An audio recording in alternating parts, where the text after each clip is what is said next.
If you have clay soil, we need to talk. The problem with clay soil to begin with, number one is it's either hard and dry and difficult to dig in, or it's wet and sloppy and difficult to dig in. And I know how frustrating that can be. Okay, I get it. But the truth of the matter is, there are practical steps that you can take to improve the quality of that soil over time. There's no magic bullet, nothing's going to change it overnight, but there are some steps you can take, and it's beyond what you normally hear. More, it's a matter of combining them in a synergistic way, taking all these different approaches that you hear about individually, putting them together into a comprehensive soil improvement strategy. And that's really what we're talking about here.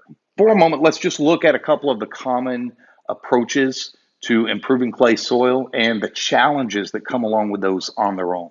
The first one is top dressing. Now, spreading out a layer of good quality soil or compost over your clay soil sounds like a good idea, and certainly it's not going to hurt anything, but it's got limited effectiveness, okay? Because all you're doing is covering up the problem.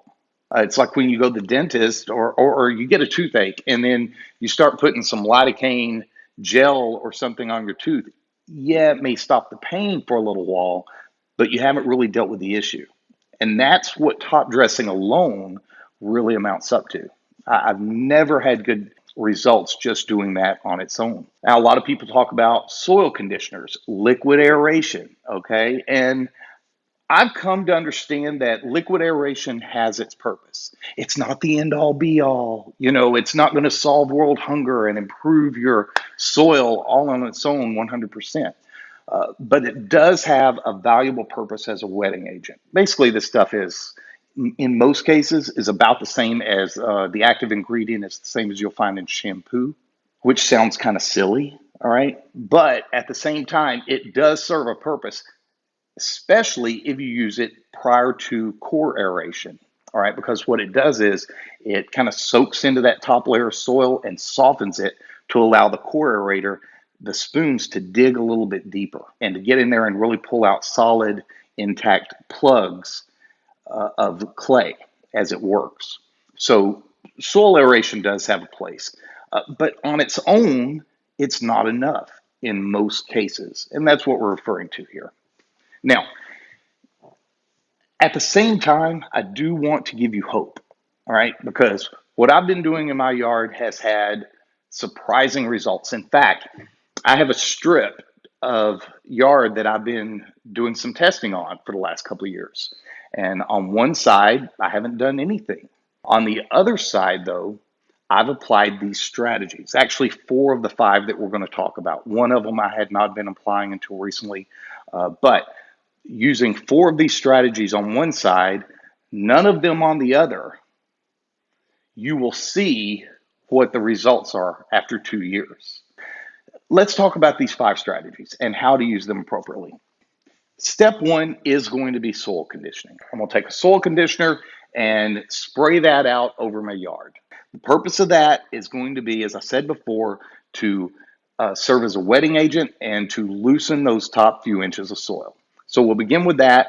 I'm going to wait a couple hours, then come back with core aeration. Now, you can rent a core aerator. If you have a riding mower, you can actually buy a tow behind. I'll put a link to the description of one of those. I really like that approach because over time, that's going to come out a lot less expensive.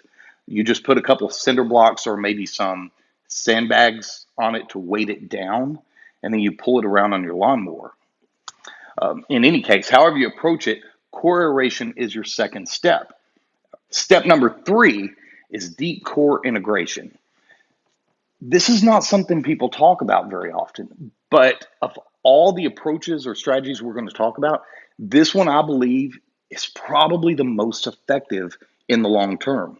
What we're doing is we're taking a 16 or 24-inch bulb planter drill bit. It's a giant auger bit that you put on a electric drill, and you're literally drilling down into the soil. All right, and you go down 6 inches, 12 inches, 16. You can push that thing down 2 feet if you want. I don't know that that's necessary, but if you can get down a good 12 inches, that's way deeper than your core aerator is going to get. And you're pulling out all that heavy compacted clay, and then you're going to go back and backfill that shortly with good soil. And we'll come to that in just a minute. But that's step number 3. And that sounds a little labor intensive. I guess it is. I don't mind doing it. I'm the crazy old man that sits and drills holes in his lawn on Saturday mornings. But, I spend an hour here and there. And over time, I've seen dramatic results. So that's number 3 is deep core integration. Step 4 is mulching. You can skip this if you want to. To be honest with you, I've skipped this for most of my time here at this house, but infusing those nutrient rich grass clippings directly back into the lawn has real benefit. So I would encourage you to do that. And the final step is your top dressing. That's where you get a compost, a good quality soil, whatever you want to use, and you're going to spread it back over that lawn.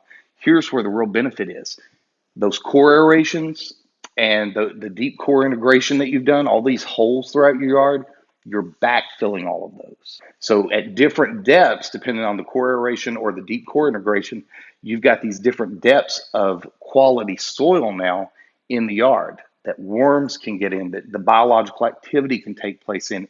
At the end of the day, these are approaches that have proven beneficial to me. I think you could benefit from them, and I hope you'll consider using them in your own yard.